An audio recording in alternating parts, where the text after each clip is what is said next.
CEO sebuah perusahaan kemarin telepon beberapa kali minta carikan orang kerja, tapi kan susah ya cari kepercayaan ya.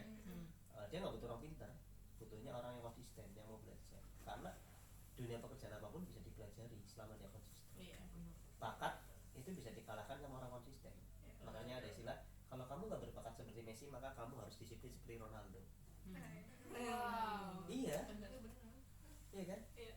Waktu Thomas Alva Edison penemu bola lampu kan dia ditanya apakah Anda berbakat? Enggak, saya nggak berbakat. Bakat saya cuma 1%. 99% itu kerja keras, konsistensi. Ya 1900 lebih percobaan bikin bola lampu gagal. Kamu tahu dia jadi orang terkaya di zamannya. Penemu bola lampu, penemu kamera, penemu film, bioskop. Thomas Alva Edison waktu dia sekolah dia dikeluarkan dari sekolahan karena saking gobloknya. Dia diterima sekolah 3 bulan karena tolol. Jadi ketika Thomas Edison waktu dia sekolah menerima surat kasih ke ibunya, dia belum bisa baca. Ibunya bilang, oh kamu nak terlalu pinter, jadi sekolah nggak bisa ngajarin kamu. Akhirnya ibunya ngenalin baca tulis, dia suka baca. Ketika ibunya meninggal, dia nemuin surat yang belum dikasih tahu. Tulisannya apa? Anak anda terlalu bodoh untuk kami ajarin. Kami angkat tangan mengajari anak anda. Orang yang paling tolol, yang sampai cuma 3 bulan sekolah jadi orang terkaya, tercerdas di dunia kala itu. Namanya Thomas Alva Edison. Caranya di internet. Jadi nggak butuh bakat. Kalian pelajari suatu hal, fokus, belajar, trial error. Kayak anak kecil ya. Anak kecil mau berjalan, dia nggak ngambek ya. Keluar darah, nggak ada lah, aku seperti itu duduk aja lah, nggak usah jalan, nggak kan? Besok coba lagi, jatuh lagi, nangis, coba lagi berdiri, berjalan kan? Coba kalau kamu dari bayi itu, enggak lah, aku seperti itu duduk aja lah, nggak apa itu sakit.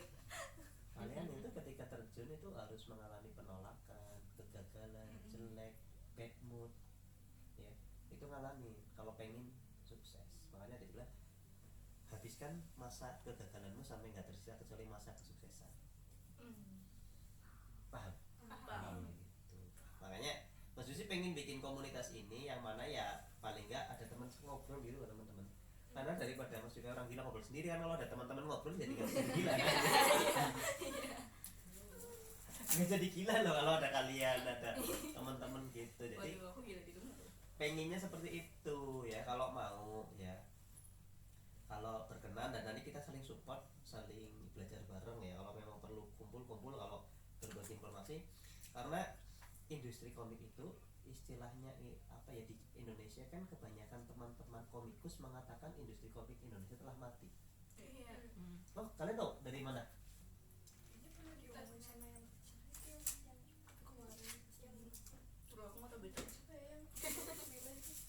Mas Farhan, ininya apa, resikonya bukan resiko, dia kan dapat royalti paling seberapa persen dari harga komik. Nah kalau yang ini mungkin dia 100% dipotong buat biaya modal pembuatan sama kerja, tapi itu nggak masuk. Nah orang-orang yang mengatakan industri komik telah mati karena mereka kebanyakan di jalur indie label, bukan mayor label. Kalau di jalur mayor label ada beberapa komikus yang memang yang jualannya banyak, besar. Nah itu yang sebenarnya kalau dari Mas Dwi sendiri pengen ditembak. Kalau nggak mayor label lari ke platform digital kayak apa, webtoon kan. Ya lumayan, kalian kan masih sekolah dapat cuan 10 juta per bulan, nanti sama make kalian kerja apa sih, nyupang apa gitu. Nyupang itu ke dukun, minta pesugihan, apa dijual ginjal. Iya, ginjal semut. Gitu teman-teman. Nah itu, tapi kan untuk arah ke menghasilkan itu teman-teman nggak langsung. Nah sekarang bikin besok dapat duit. Karena padi yang kita tanam sekarang nggak dimakan nanti sore kan. Ya kayak Mas Dejan bikin ini, terus proses terbit. Setelah terbit itu untuk dapat royalti nunggu 4 bulan. 4 bulan baru tiap bulan kadang ditransfer dari kita. Seperti itu. Cuma minimal kan dapat ilmu ya dalam hal apapun. Nanti karena dalam proses kehidupan kadang kita berhenti dulu. Ada yang sibuk kuliah, ada yang menikah, ada yang kerja ya. Nanti balik lagi. Nah momen di Indonesia ini bagus sekali karena industri komik belum terbentuk. Semakin kita garap, contohnya ada sebuah perkampungan yang di situ orang pada nggak pakai sepatu. Kita mau jualan sepatu, kalau orang yang lemas kan dia aduh nggak ada yang pakai sepatu ya nggak bisa jualan. Kalau orang yang pemenang, ini pasar saya, gimana caranya satu kamu beli sepatu ke aku, gimana caranya kamu ini semua pakai sepatu, itu yang akan diciptakan. Nah industri komik itu seperti itu di Cilacap di Indonesia. Itu teman-teman, jadi larinya nanti kita lebih ke bisnis. Ada gambaran?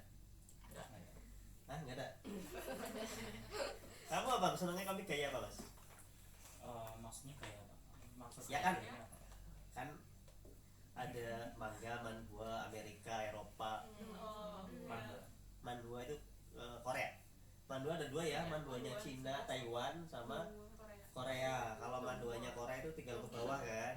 Manhwa Korea, webtoon ya. Kalau kamu? Kayaknya lebih ke manga sama manhwa Cina. Tiger Wong pernah baca? Manhwa Cina Tiger Wong pernah baca? Itu belum sih, tapi kayak Apa?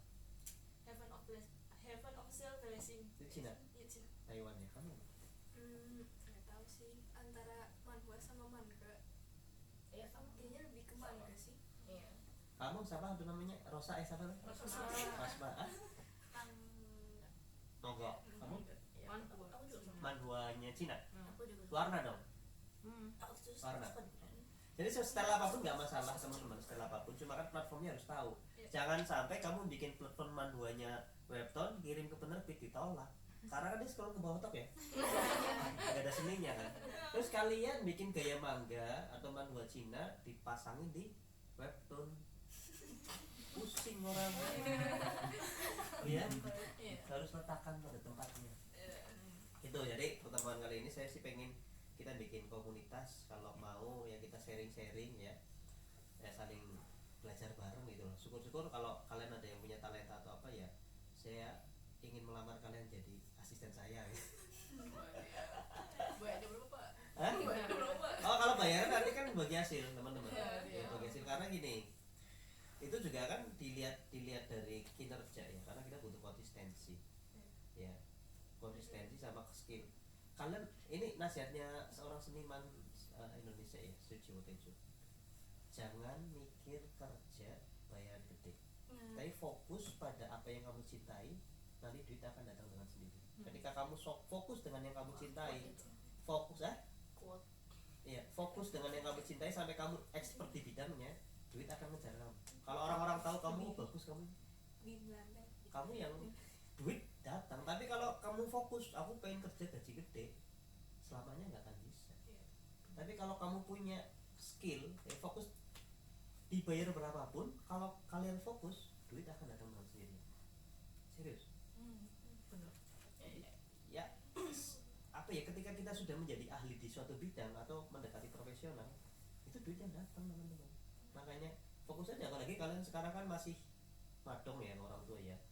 Pak, kuota habis, mak bensin, nah gitu kan ya. Itu belum pusing, tapi nanti ada masa kalau udah seperti itu, nah masa depan kalian kan masih panjang. Jadi kalau mau sih mesti pengennya kayak gitu. Kita ada komunitas, belajar bareng, sharing bareng, coba dengan bagi-bagi tugas. Dari tugas itu kan mesti bisa lihat mana yang konsisten, mana yang enggak. Ya, jadi standarnya kan itu misalnya minimal 1 minggu, anggap aja Senin sampai Jumat ya kan, Sabtu Minggu buat weekend ya. Ada yang seharian tidur, ada yang seharian mager gitu kan ya. Itu misalnya 7 sampai 10 page, syukur-syukur 15. Itu kan lahir dari konsisten, nggak mungkin minggu pertama langsung hari minggu alah seminggu 1 panel aja nggak kelar-kelar mas. Oh minggu kedua peningkatan, seminggu 1 panel setengah, minggu ketiganya meningkat lagi 2 panel. Itu kan namanya reiterasi, ada repetisi, ada reiterasi. Repetisi itu pengulangan, reiterasi peningkatan. Ketika kita melakukan suatu hal secara berulang, kita pasti akan meningkat. Trial and error itu yang perlu teman-teman kejar. Makanya kejar 10.000 jam pertama, kalian akan jadi expert ahli di bidangnya. Duit akan datang pada kalian. Serius ya. Walaupun Mas juga belum menjadi orang kaya, paling nggak ngerti teorinya ya. Kita kalau sudah tahu jalannya kan gampang. Aku mau ke alun-alun, ke sini gampang. Walaupun sekarang belum nyampe alun-alun, tapi kan sudah tahu jalannya. Ya gitu ya teman-teman ya. Insya Allah kalau terkenal, makanya Mas diminta Mega kan ada nggak yang itu ya, makin banyak makin bagus. Karena apa? Dari seandainya 60 orang nanti juga meritile kan, ngerti meritile ya? Tumbang satu persatu itu pasti. Dalam sebuah komunitas apapun ya, komunitas apa ya, ya nongkrongan aja lah ya, teman-teman juga pasti berkurang kan.